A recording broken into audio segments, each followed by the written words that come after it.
Adlib is the DSP-agnostic buying platform to scale your programmatic campaigns smarter, faster, and more profitably. Adlib helps independent agencies and marketers deliver premium programmatic performance without the complexity, cost, or overhead of traditional DSPs. Their platform provides the tools, data, and automation to run enterprise-quality campaigns, from CTV and audio to geofencing and YouTube, all under one roof with zero trafficking headaches. Plus, they're not just a platform, they're your growth partner. The Adlib team helps you win new business, expand budgets, and deliver measurable ROI that keeps clients coming back. It's time to unlock programmatic. Join leading marketers worldwide who are using Adlib to deliver more campaigns with better results. Check out getadlib.com. Welcome to Open Market, a podcast about building companies in the advertising industry. I'm Joe Zappa, and I'm joined by Eric Franchi. How are you, Eric? Good, Joe. Happy New Year. Did you pummel any jiu-jitsu adversaries into submission over the holidays? I actually did. This is a super niche jiu-jitsu thing, but we kind of don't do a lot of classes. We just do what's known as open mat, which is what it sounds like. We open the school up and we just set the timer for 5-minute rounds continuously for an hour and a half, and we just spar. So, yeah. Nice. I've been doing Muay Thai for a while now, and the next stage in getting me ready for some more legit sparring is getting me used to being punched in the face. That's a fun thing. I just got a mouth guard made, and my trainer and I are about to begin that process. So that'll be fun. That's great. Make sure you take before and after pics before your sessions. Yeah, I've been taking metaphorical punches in the face from my Adtech adversaries for a while now. So now it's just making it literal. Let me tell you, there's nothing like getting physically punched in the face. As many jabs as you might have received on X and LinkedIn, it is nothing. Anyway, nobody cares about this stuff besides us. Let's talk about 2026. There's definitely some optimism in the air. There's definitely the usual, new year, new me stuff. So we thought we would talk about 2026 and make this a podcast for the CEOs and the senior level people on how to crush the year. Yeah. So I think we have 4 ideas we want to discuss. Number 1 is overcommunicate direction until you're sick of yourself. What do you mean by that, and what experience is informing that principle? Yeah, absolutely. This is coming from some conversations that I've had with just people at companies that either we're involved in or just not involved in, and comments that I've heard something along the lines of, geez, the strategy just keeps changing, or our CEO changes her mind, every month. And if, I think back to Undertone, Mike and I would oftentimes be constantly or regularly looking at each other wait, how do people not understand what the strategy is, what the priority is? And that's a failing of the CEO. That's a failing of the team in not communicating the priorities and the strategic direction of the company consistently and frequently. What I've found is, for some reason, frequency matters, both in terms of advertising and marketing, but in terms of communication. And if you say something once to a company of 50, 100, 1,000, 10,000 people, you can't assume that every person has understood that and will be thinking about it on a day-to-day basis. You need to have the similar messaging and reinforce the messaging in every all hands, every one-on-one, every written communication, and it gives you the opportunity to make sure that everybody is marching from the same page. So my advice to CEOs and really anybody that's, communicating strategic direction for a company is to make sure you're doing so with so much frequency that you're sick of hearing it. And if you're sick of hearing it, that means undoubtedly you said this enough that maybe other people are sick of hearing it. And there's not going to be that question of wait, what are we doing? So I have 2 reactions to this. One is there's a linkage between internal comms and external comms. So internal clarity precedes external clarity.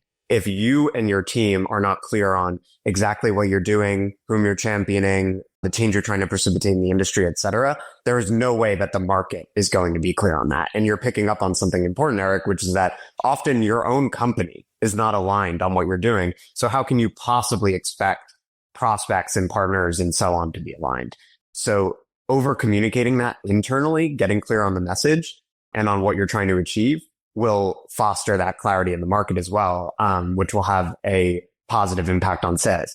The other thing is this importance of repetition. So something I constantly talk about with my clients, including very experienced CEOs, is they say, oh, but we said that like last month, you know? That's just what I said. Yeah. Like I was guilty of this, and maybe I still am.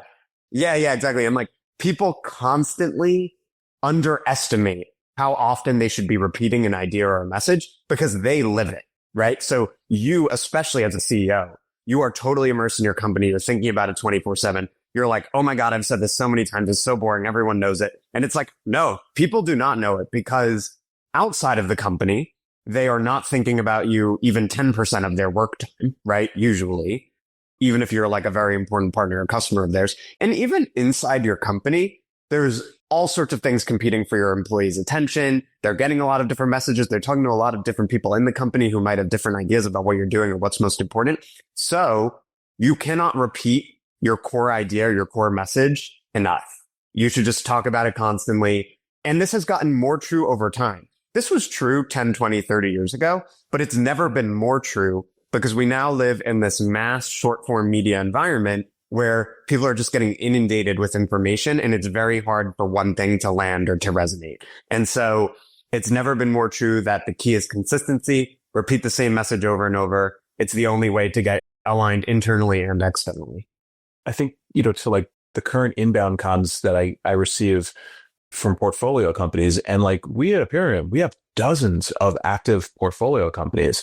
And at times it's hard to keep up with the shifts and the changes that they make in terms of their direction. And one thing that I always find helpful, whether it's monthly or quarterly update from portfolio companies, and sidebar, you should be doing that, is, hey, as a reminder, company X does this, and we do it for this customer set. And then here's how everything is going, right? I do that with my own updates, like to our investors. Like I know I'm like the most important fund to me, but oftentimes our investors, if they're institutional investors, they can be invested in lots of funds and lots of vehicles. So I start my own communications with, welcome to the update for Q1 2026. As a reminder, Aperium does this. So undoubtedly, like they, if they've read the first couple of sentences, they get the reminder that, this is exactly like what we do. Especially if you've changed or evolved over the years, it's very important to keep that consistency. Yeah, I do the same thing. And my team has observed and they're kind of amused by it. They're like, you always talk in these threes and you always have these frameworks. And it's like, we do these three things and whatever. And I'm like, yeah, because it's just impossible for people to remember this shit otherwise. You know, like if it's kind of amorphous, and if the client feels like you're meandering or the sales prospect feels like you're meandering, they're never going to remember. So you got to be like, we do these three things, marketing strategy, content, and PR. We're different in these three ways, et cetera. And it's those frameworks, and those specific ideas repeated ad infinitum that forge reputations. Exactly. So the key takeaway on this is, if anyone or anyone's within your organization is at all questioning what the strategy is, what the priorities are, like what the hell like we're supposed to be doing, it's a failing of the senior level communication. And the good thing is you could change it today by just increasing the repetition and increasing the frequency and, making it so that you are sick of it so they get it. So when it comes to marketing, if you're a CEO and you're thinking about what to do in 2026, there are essentially two halves to the problem. There's messaging and distribution. We just touched on distribution, which is like once you have the message, repeating it constantly internally and externally, making sure everyone's clear on it. And, regular listeners will be familiar with the argument around the CEO being the chief evangelist. It is your job as the CEO to use first-party communication channels, social email, audio, to get that message out there. But that's distribution. First, you got to figure out what the message should be. And so this is our second step for CEOs to crush it in 2026, is to get clear on the narrative and specifically to tell a story that is bigger than just, as you said, we are company X and we do Y. That's definitely part of it. But if you want to maximize attention and bring as many people into the circle as possible, grow sales, galvanize investors, attract top talent, you need to do more than just say, we do this and for whom. You need to tell a story about the industry.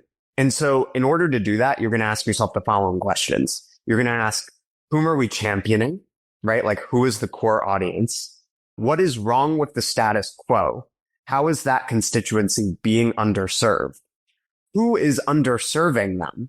And then how are we changing the industry to their benefit? If you ask those four questions, you will arrive at a narrative that is bigger than just like, we do this for this group of companies. And that is about the industry is effed up in this way. And this is the direction it's going. And this is how it needs to change to the betterment of our customers. I call this a brand narrative. I think every company should have one of these. If you're a CEO, it could literally be a one-page document. Just write down the answers to those 4 questions and then synthesize it. I'm sure AI can help. Whoever's on your marketing team, someone over there should be able to help. And you should be able to create this story that, again, is bigger than the industry. Like if you look at Sharpen, right? It's like, yes, the baseline is we do marketing strategy, content, PR for ad tech companies, but there is a broader story around like throw out the 2005 marketing playbook. Most tech companies and tech CEOs are being underserved by agencies that are taking a 2005 approach that is focused on earned media. That's not the way people consume information anymore. And you don't need to rely on third-party gatekeepers to tell your story. As CEO, you are the chief evangelist and you can tell the story yourself. And the job of a marketer is to help the CEO step into that role. And that's what we did, right? That's about how media has changed and therefore how marketing should change in concert with it. It's bigger than just we do marketing for ad tech companies. That's great. And I think that if we think about the need to communicate both externally and what was my, first idea internally, it gives you a framework to have ad hoc communications that point to like, hey, here's what we're focused on this year, right? Like if you've fully articulated who we care about, what is their big issue and how it's being addressed, you'll read things in the trades or you read things in mainstream press or even see some competitor or like partner communication that will give you an idea or two of saying, hey, here's a great example of the pain point that our customer has. Here is why we exist. Here is why our product is perfect to address these pain points. And again, you're just getting another touch point to make sure that everybody's operating off of the same page. I have a sort of footnote on the brand narrative. So I see a lot of what I would consider confusion or suboptimal practices in the market around how to talk about competitors.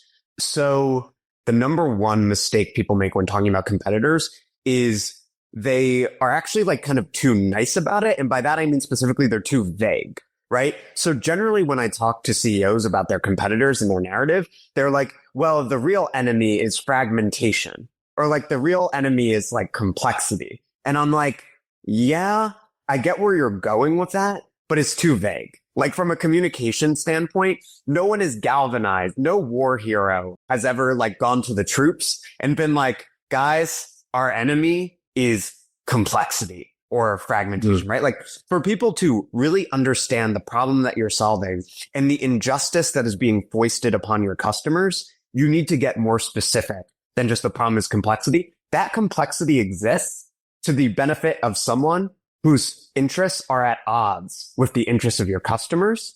And your job as the storyteller, as the chief evangelist, as the CEO, is to make it clear how your customers are being underserved and who's underserving them and how you are going to change the industry to their benefit. And that runs through a clearer conception of the villain than just an abstract concept like complexity. Now, that doesn't mean that you then constantly name check your competitors, right? And call them out as the specific villains. But you should look for a middle ground where you're not necessarily naming your competitors, but you're also not being so abstract about who the villain is that it's something like complexity. It should be something people should grab onto. So that would be like data brokers would be an example, right? Where it's like people can picture who the enemy is, right? If you're like a data collaboration platform, you're like, they're outdated data brokers. Or it might be ad tech intermediaries, right? Where maybe you're taking a shot at like DSPs or SSPs, something like that. Or, ad verification incumbents. When I say these words, anyone in the industry, you have companies in mind. And that's exactly what you want to do is you want to point to companies without naming them directly, but you don't want to be so abstract about it that you're fighting with a concept. That makes perfect sense. Well, you were saying that in my mind, what I was visualizing was there's a couple of different ways that startups address, or I mean, really any company addresses competition visually in a deck. And it's either the map with the dots. I forget what these things are called, but it's like, here's all of the different features. Here's the competitive set. Everybody's got a gap except for us, right? Like we hit all of those marks. Or it's and this is my preference, the simple X and Y axis, right? Where it's like the two features that matter the most to customers, right? So it could be like low to high scale, low to high quality, whatever it is. And you plot like the ecosystem and the competitors, and then lo and behold, you are like, the upper right quadrant, right? Like the sort of kind of zone of excellence. And oftentimes I find those are helpful in like framing like what the industry looks like and then where you differentiate. And then as a result, you're also addressing like where the competitive set fits in. Yes, I want to make a distinction though. I think that is the analysis that leads you to a clear narrative about what's wrong in the industry and who's underserving your customers. That chart is not itself like the narrative, because and the reason I specify that is because I think some CEOs, like they see a chart like that and they're like, all right, so, we just talk about, we have this feature and, other companies don't. And you don't want to be that's too granular. Sure. Yeah. Yeah. Especially if you've done the right job of like understanding and articulating, like what are those priorities that are important to your customers? Cause then it could allow you to, be the hero that's up and to the right, but good stuff. Perfect. So the third step you had was don't just talk about AI or release AI related products, design the company for AI. What do you mean by that? This isn't a step. These are the thoughts. I wish this was a 1, 2, 3 how to crush 2026. Everybody's job would be easy. I'm trying to create practical takeaways for the people, Eric. I hear you. Okay, this is the week before CES and the year after. There was just like a dizzying amount of announcements around AI, and like every company is rolling out AI features. If your AI story and the way you're focused around AI is just like, adding AI features and chatbot functionality, like it's cool, it's not differentiated. And then increasingly, I don't think that's going to be something that is going to be taking your company to the next level versus you just being a parody. One of the things that I'm very interested in is, and Corey Ferengul has been talking about this a little bit, and then more frequently over the course of the past year, is how winning companies and obviously winning CEOs aren't necessarily like adding AI features. It's how they're using AI internally. So this could be everything from AI for software development, which is a whole other conversation and beyond the scope of this podcast. But it's like, how are they using AI internally so that it structures how decisions get made, right? So can AI replace a certain set of meetings? Can AI help increase the pace at which things get approved? Can AI kind of like cut out the middle layer of everything that just, slows down an organization? And you make AI the way that you create a structural advantage around speed, right? So how are you using AI internally and not necessarily externally, I think is going to be a really big way that companies win by changing their processes and changing operations and changing how things get done in 2026. Because the tools have reached the maturity such that you can do this, and they haven't necessarily been ready for it until now. Are there any specific things you've seen portfolio companies or other companies do in terms of implementing AI in this way that you think others might want to emulate? Yeah, I mean, running a lot of stuff through LLMs to help with the decision-making process, to help with things like proposal creation, right? Like, I think we're going to see agentic buying take off in 2026. And, this might be, the last of its kind, but using LLMs and AI tools to augment what people do, that is oftentimes the manual rote processes, to use Chris Vanderhook's term, which I think is very correct.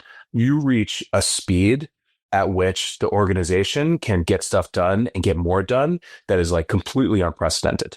So if you just think about the basic building blocks of how an ad tech company works, and you think about everything from like pre to post sale, proposal creation, planning, ad operations, post campaign or intra campaign optimization, and post campaign reporting, you should be using AI for all of that stuff and knocking out like old processes and breaking down, frankly, some of the ways that approvals get done, because you can be operating at like warp speed.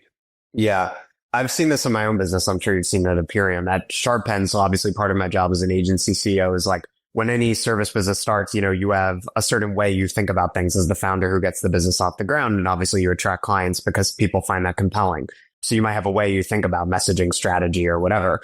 I think historically you would have to train your team on that in a very like lo-fi old fashioned way, right? Like maybe you write out a doc or you're sort of walking people through, you try to get them to think in a similar way to how you do. And then obviously they'll run with frameworks and improve them.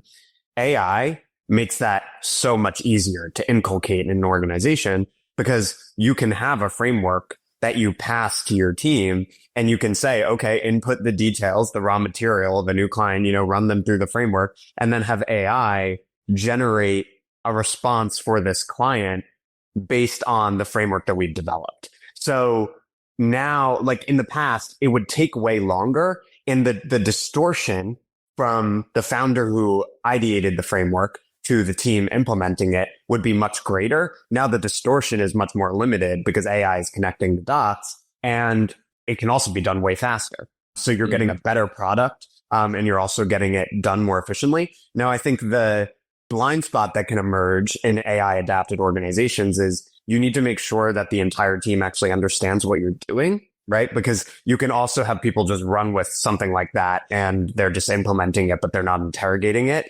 themselves. So it comes with that burden of like really making sure the team is getting trained up and they're not just like implementing things with AI thoughtlessly. But if done right, it allows you to standardize best practices much more easily and move faster. That's a great point. I don't know which one it was. It was mid-year. Gigi is a portfolio company of Aperium's.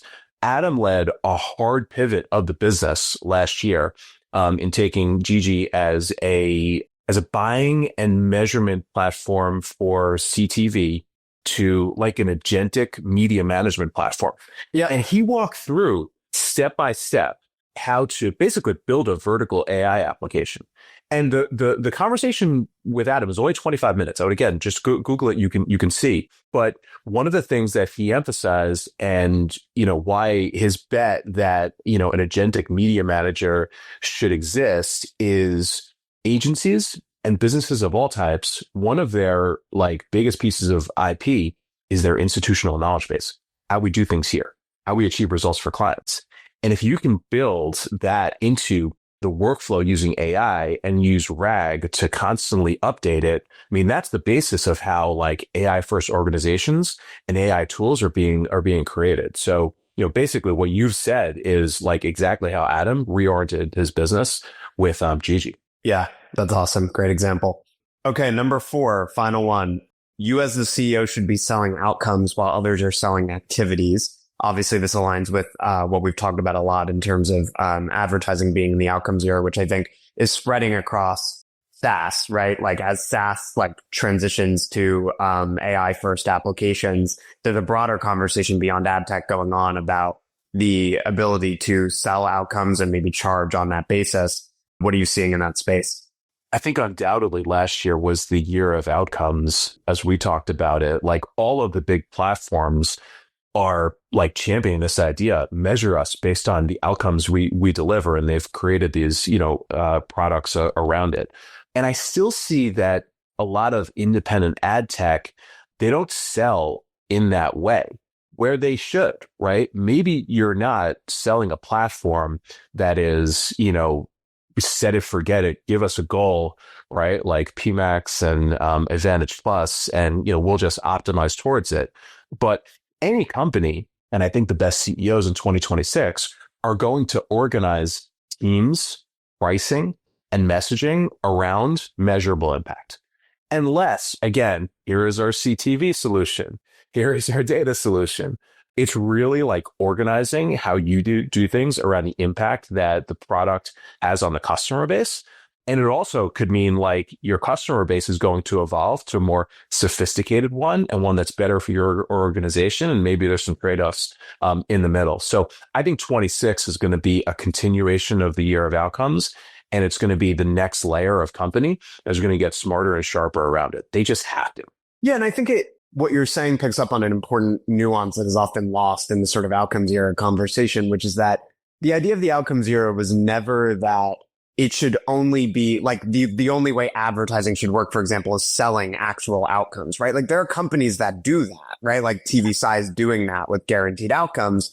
But the idea was just more that there are companies doing that and that therefore everyone is going to be held to that standard. And that doesn't mean that you all adopt that exact model of selling outcomes, but it does mean that you connect the dots between whatever it is you are doing and the client's business outcomes. So that might be, as we discussed with Erez when he came on the podcast, that you connect quality inventory to marketing outcomes, right? It doesn't have to mean selling customer acquisition, but it all comes back to that idea. And it's not just we connect you with high quality inventory. Exactly. Well said. And I think, again, in 2026, the bar has already been set. So every company is going to need to be focused on this, ultimately to be able to be successful. And the good thing is, if you're early to it, if you're one of the ones that use it as a galvanizing way to not just like go to market, but use it in your messaging, you're going to have a leg up, because a lot of companies will unfortunately be found flat-footed because they can't keep pace with the needed rate of change. Amen, brother. All right. Yes, sir. Shall we close it there? You got it. We hope you have a great 2026. We'll be here with lots of open market along the way, and we wish you all the best in 2026. Enjoy CS, everyone. I hope you're listening to us while walking around a crowded, gaudy casino. See you next week, everybody.